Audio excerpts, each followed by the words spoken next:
Hello, everyone. Susan Campfield here. I hope you're doing well tonight. I apologize, we're a little bit late tonight. Normally, I go live at 7:30 p.m. Central Standard Time here on my Facebook group, Sue Stanfield. Hopefully, if my technology has worked properly, you could also be watching this on my page, Susan Campfield, Stampin' Up! Demonstrator. So wherever you're watching, welcome. You might even be watching on YouTube because I will be uploading this to my YouTube channel, my Sue Stanfield YouTube channel afterwards. Normally I show you my face. Not going there tonight because I didn't shower today. It's been kind of a crazy busy day. My mom's up visiting, and so we're trying to squeeze in a little bit of fun, a little bit of play, a little bit of work. So yeah, just going to jump on tonight and we're going to do some creating. Oh, yay, it's working. I see people commenting. Thank you so much for commenting. It makes me feel like I'm not just sitting here talking to myself. So I really appreciate it when you jump in and say hi. So it's July. It's July, right? We're talking Christmas again today. It's like, what? Christmas crazy. I know, right? But it is very hot here in Minnesota. But let's talk Christmas cards. Drop me in the comments. Do you send Christmas cards? Do you send handmade Christmas cards, not store-bought ones, or maybe you do a combination of some? Let me know if you make your own Christmas cards. I always have good intentions of starting early, and it rarely happens. So I'm being better this year. I am jumping on the Facebook or the Christmas in July trend and trying to get some cards made now. And see, Karen says that she does do handmade cards. Yes, Sandy, you did see me today, and I did not look great, but you're sweet to say I did when you stopped over. So yes, handmade cards I think are the best. I know some people will send a few handmade cards to only those people they deem worthy of the time and effort, that will maybe put it up on the mantle and keep the card forever. And then other people maybe get store-bought ones. Whatever you do, I'm curious too. Do you do all the cards the same, or do you kind of intermix? Do you do different varieties? I used to do all cards exactly the same, but in past years now, I've gone to where I send a variety of cards. I just find, oh, Lynn already has 27 Christmas cards done already. Woohoo! Way to go. Um, what I found is I like a variety, and that it just keeps me intrigued a little bit more. I get a little bored doing the same card, I think, in mass quantity. So that's just something that works better with me. It totally depends on you. If you struggle with um, creating or coming up with the ideas, perhaps it's easier to just come up with the one idea and then mass produce, whichever it works for you. Today we're going to do another corner tuck fold card. That's hard to say today.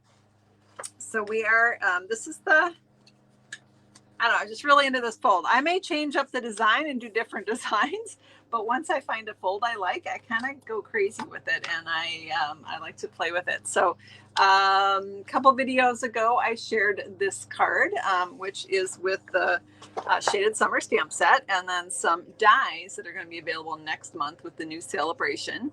And the corner tucks under there and flips open.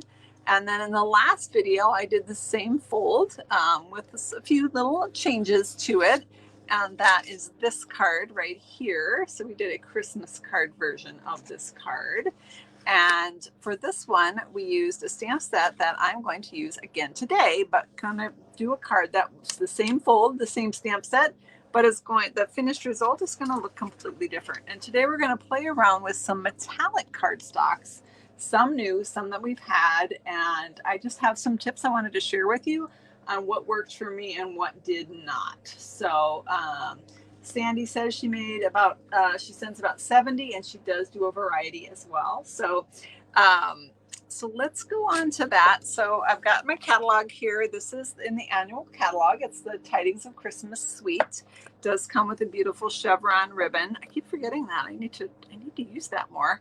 And then this is the stamp set right there, and then you can get it as the bundle and save 10% with the matching dies, and we are going to play with both today. So that said, let me and then I hang out till the end, because I did another version I want to show you.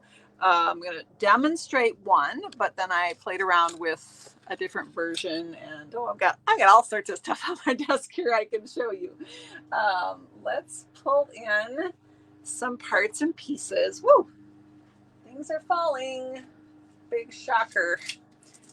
All right, so, oh goodness. Stop falling. All right, so we're going to play with this designer paper, which is on sale this month. Yay, I love a sale. Tidings of Christmas. There's a number of our designer papers that are on sale. This one is a 6x6.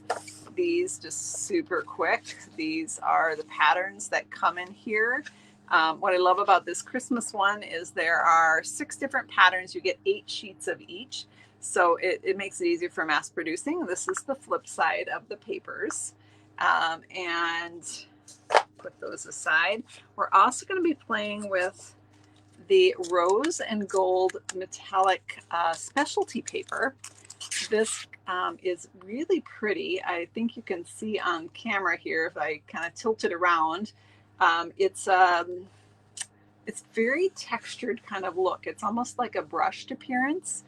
The rose gold is quite pink, as you can see, and then this is a nice brushed gold. But we're also going to mix in a gold that we've had for a long time, and that is the standard gold foil. So lots of different fun textures and glimmer today on today's Christmas card. Of course, as I mentioned, I am going to be using this designer series paper.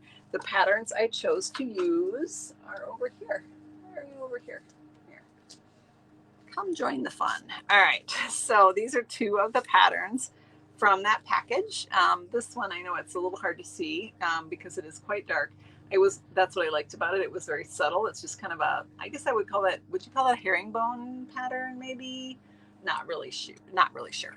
But the flip sides are quite a bit busier, which would also look nice depending on the card you're doing. I chose to do the subtler side.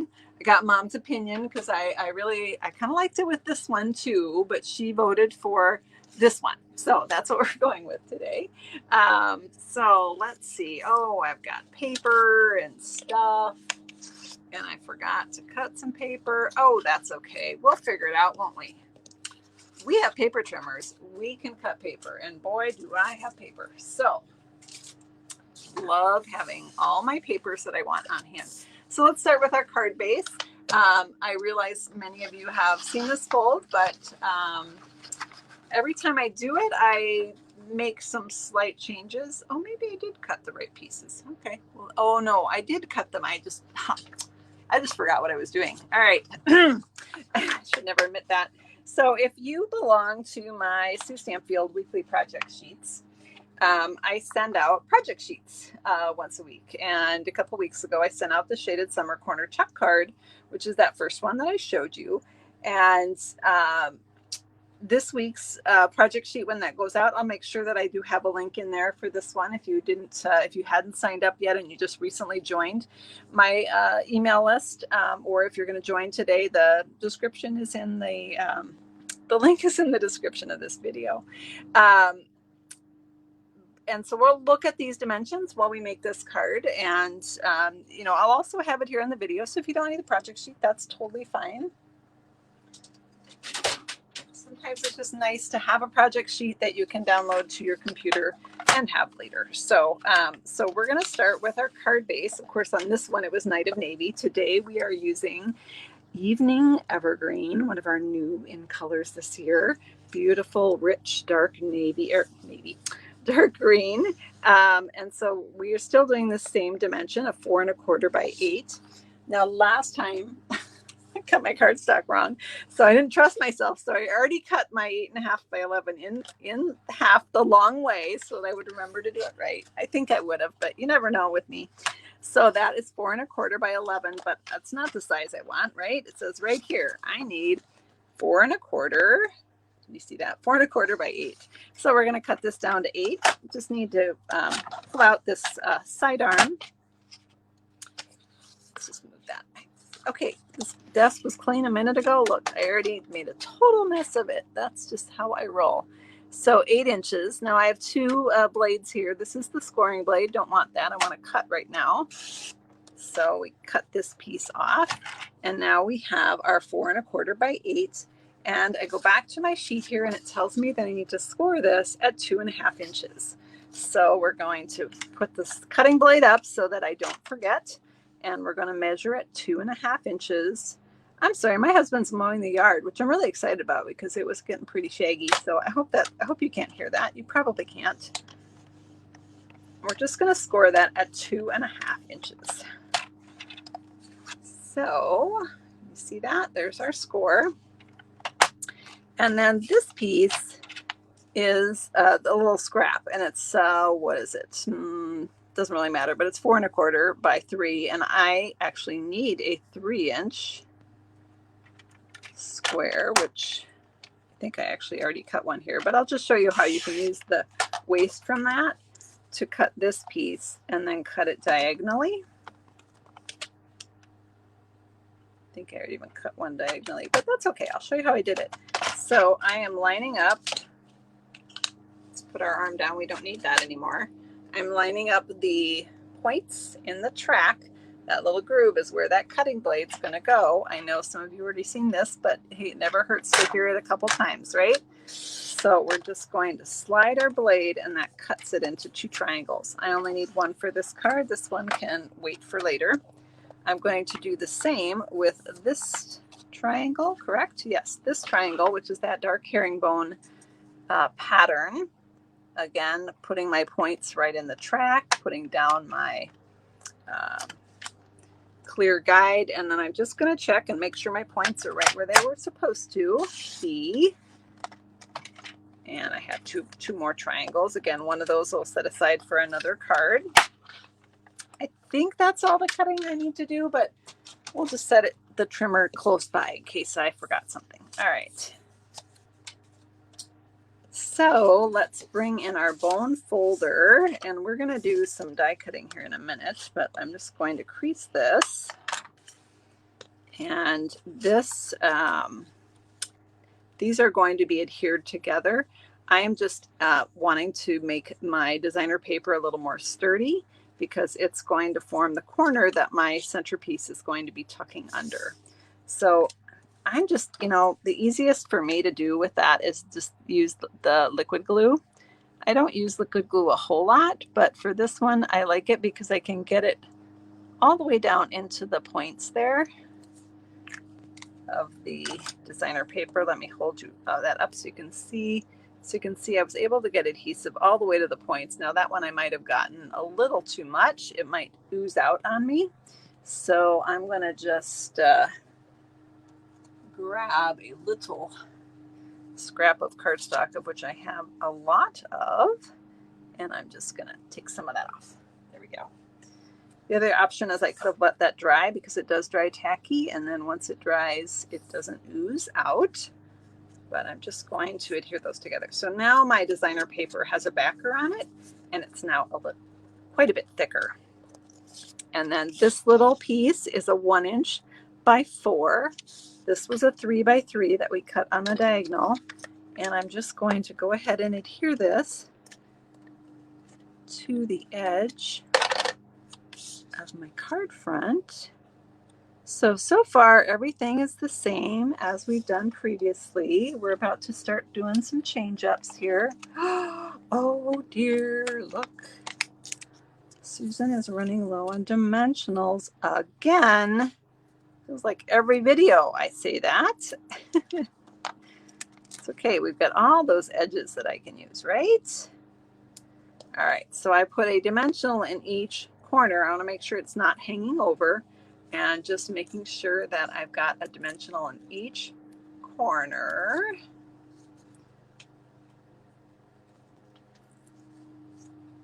Sorry, haven't been watching if there's any questions. Oh, Lynn makes a variety of cards too. You're just like me, Lynn. You get tired of doing the same one all the time.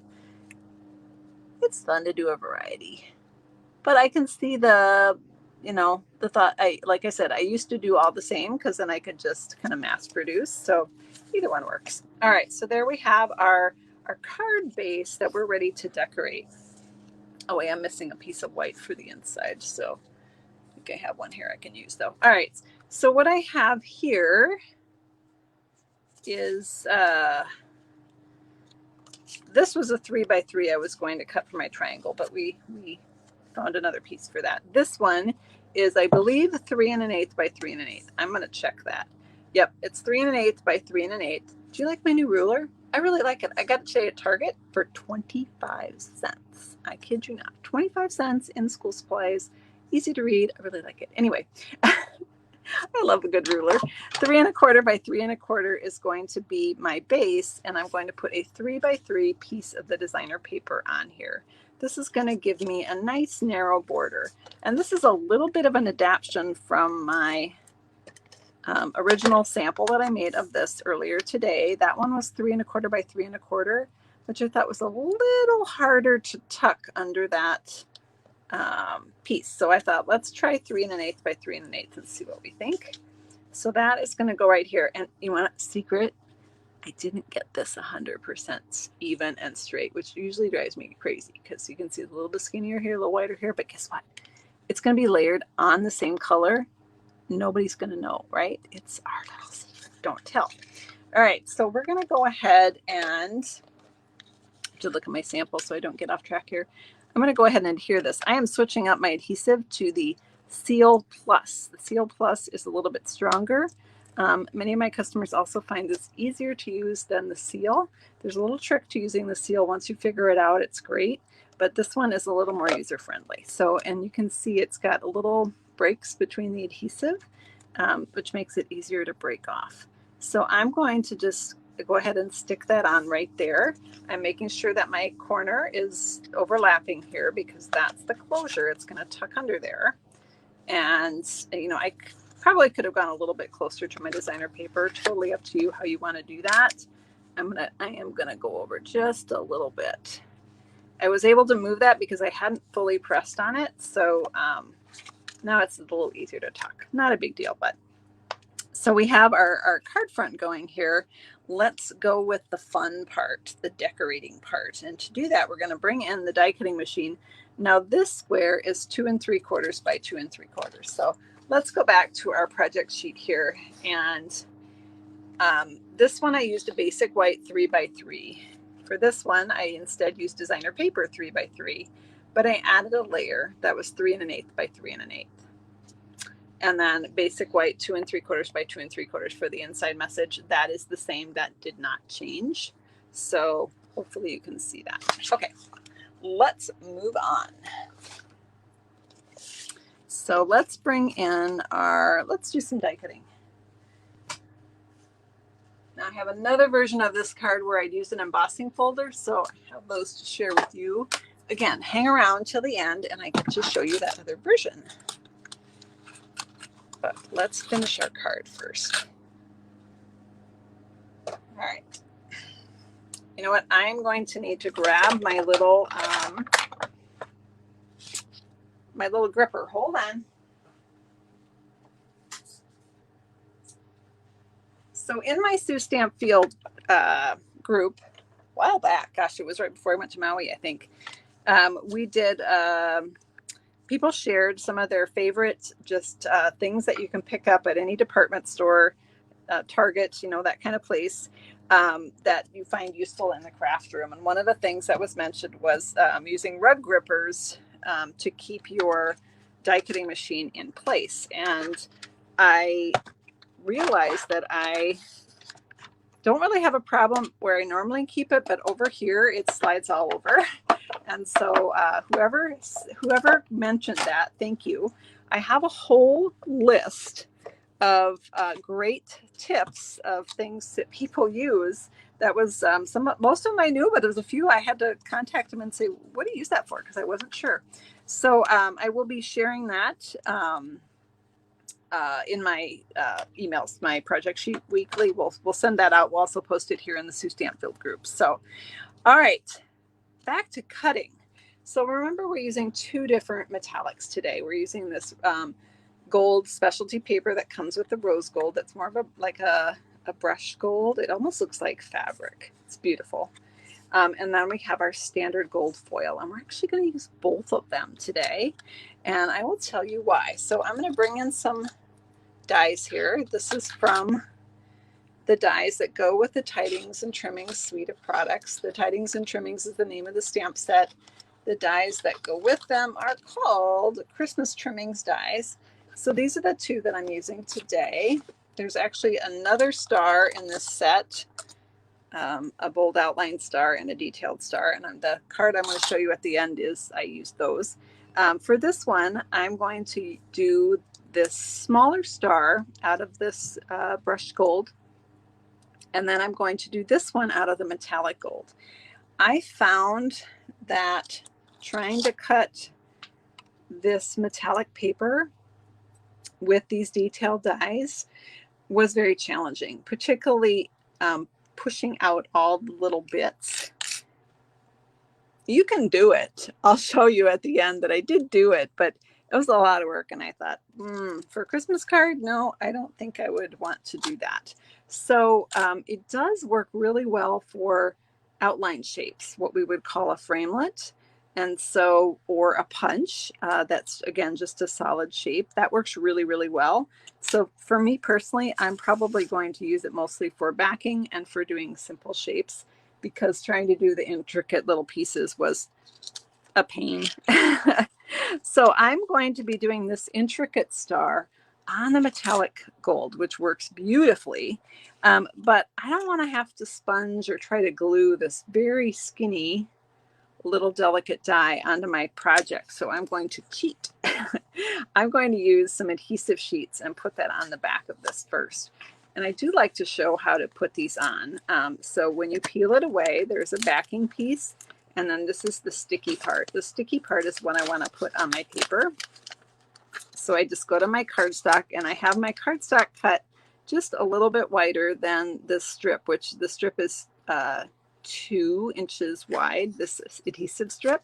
So my gold is a little bit wider than that. And I just put that on the whole piece. So now I'll be able to get a whole bunch of different little stars out of this. So I'm going to put it on there, and they'll already have that adhesive on the back. So let's set that aside and get my cutting plate here. Now, when I am using metallics, I like to use a cutting plate that is not scarred up yet.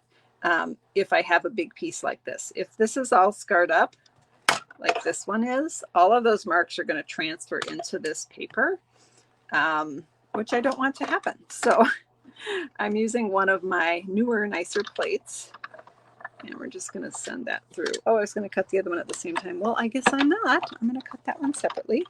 That's all right. I'm going to slide this back through. Well, let's take a look at that. So that just pops right out. And then we have all the little pieces are still in there. They might come off here, they might not. I'm not really going to worry about it because, oh yeah, they're going to come right out. Because when I pull the backing off, whatever is still stuck in there will come off. So got that one all done. Let's get this one done.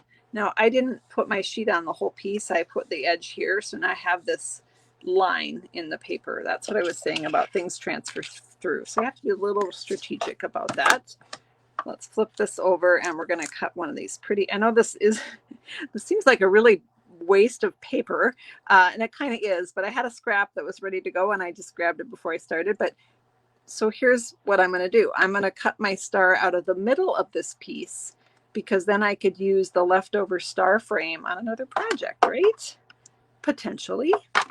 Or I could put it in my donation bag for my friend June, who works with the seniors in her building to make all sorts of beautiful cards. And she uses every scrap I give her. So It's always nice to know I've got that. They're going to a good place. All right, so we've cut this, and because it wasn't super intricate or whatever, and it was just a straight up shape, it cut just fine out of there. I did find if I put adhesive sheets on the back of this, it was really hard to get the bits and pieces out of the inside. So much so that I don't know that it cut all the way through. So using adhesive sheets and using delicate dies on this, I wasn't a fan of that. So, all right, let's put this away. Some papers work better for some things and other papers work better for other things. So when you know those limitations, it kind of eases the frustration sometimes. So I like to share those tips when I run across them so that you don't get frustrated. All right, so here we have our detailed star. I'm going to flip it over. Susan, get on camera. There you go. And then I'm just going to find the edge, the backing of the adhesive sheet. This is the one we put the adhesive sheet on, the shiny one. And so I'm just going to peel that off. And I now have the super duper sticky, see how sticky, star. And I'm going to add the shiny to the brushed metallic. So I'm going to have two different golds together, which are just gorgeous. I don't know that the camera does it justice, but it is really, really pretty in person. So we're going to take that and we are going to do a little stamping now. Let's bring in a scrap paper. And I've got my, oops, I have a dog whining somewhere. Okay. We have this little piece here. We're going to take the word Noel from the Tidings and Trimming stamp set. We're going to, of course, use our Evening Evergreen ink here. And we're going to stamp the word Noel on this little piece of white paper. And I would love to share the dimensions with you. I can't remember what they are, so let me get my new 25-cent ruler out. Oh, I was so excited. 1.5 by 5/8 inches, excuse me. 1.5 by 5/8 inches is the perfect size for that Noel. And then we're going to back that on a piece that is 1 5/8 inches by 3/4 inches. So it's going to go right there. So let's put some adhesive on that and stick that on. There we go. And then on our inside here, we're going to stamp the words. I really like this. I know I used this last time, but I really like this sentiment. It's the most wonderful time of the year. For the inside of the card, and then this is on a 2 3/4 by 2 3/4, and then this is just a little, I suppose it's a mistletoe berries or something, I don't know. It's going to be just a little decoration coming in the side piece there. So that's going to go inside my card. I am done with my ink pad now, so I'm going to close that up before I accidentally put something in it I don't want to put in it. And let's put our card together here. So we're going to take our Good Friends dimensionals, and I know I just used that one up, but guess what? I've got more. That's good. Uh-oh, I lost the word Noel. Nope, there it is. So I'm going to put a dimensional on the back of the word Noel, and I'm going to put that right here.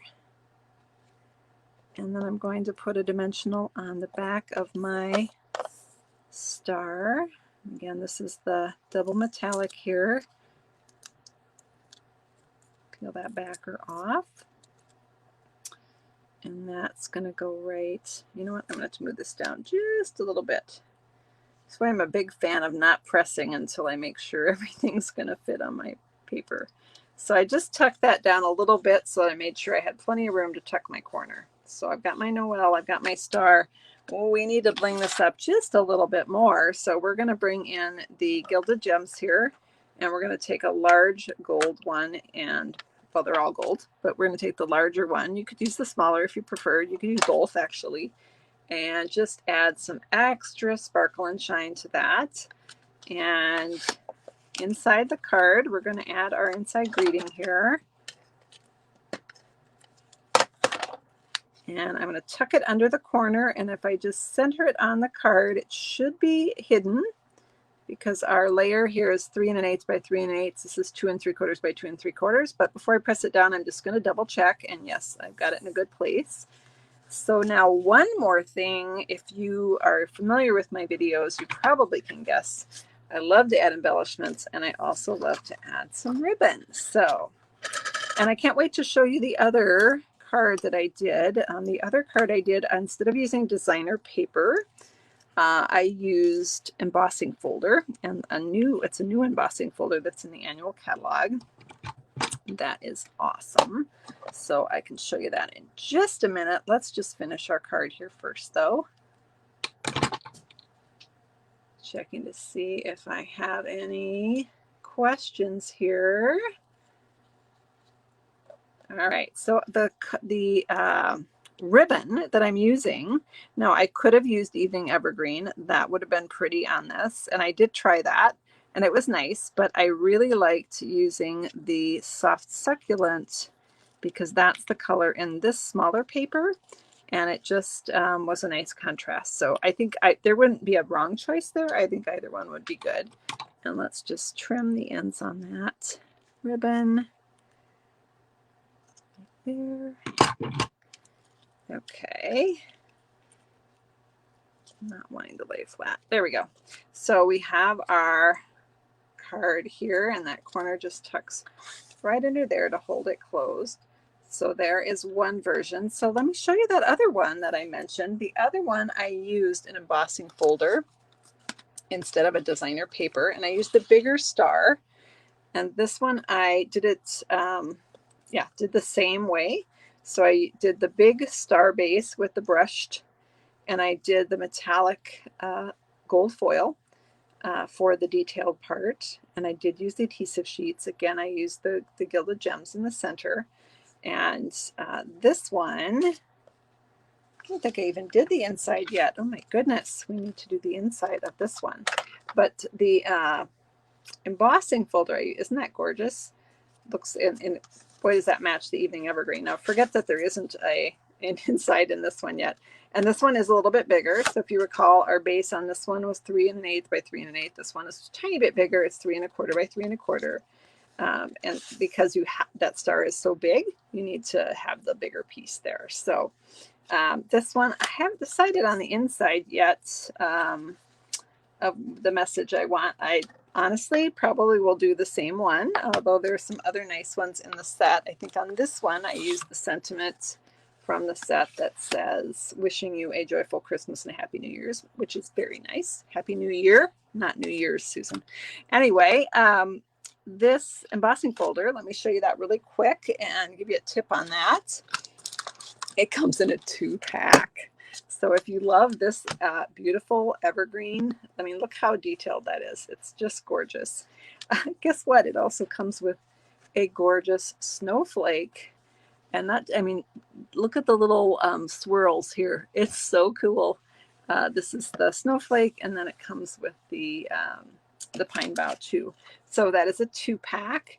And when you emboss those are 3D folders. So make sure you have the specialty 3D embossing folder plates for that. And there's some awesome things coming in the mini catalog that are going to work really well with these folders. So I think if you add these to your embossing folder collection, you'll be very happy with that choice. And I feel like I should tell you the name of those, and I don't remember. So we're going to cheat and look in our catalog. And unless somebody in the comments can tell me the name of the embossing folder, well, I struggle to find it. I found all the dies. Oh, there before.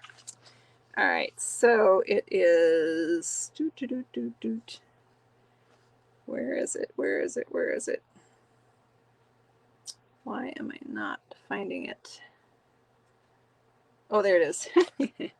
It's called the Wintry 3D Embossing Folder Pack. So sorry about that. I was looking at the standard and I forgot this was a 3D one. So thank you so much for joining me tonight for our video. And do you have a favorite card of these two? I do like the lighter background on this one. If I did this one again, I think I would probably do the soft succulent as the background and emboss it with the evening evergreen so that you have the two greens on there, because I do think they work together really, really, really well. Thank you all so much for joining me tonight. I hope to see you next time, which will be this coming Saturday at 10 a.m. Central Time on my YouTube channel for another YouTube Live. Take care and have a great evening. Bye-bye.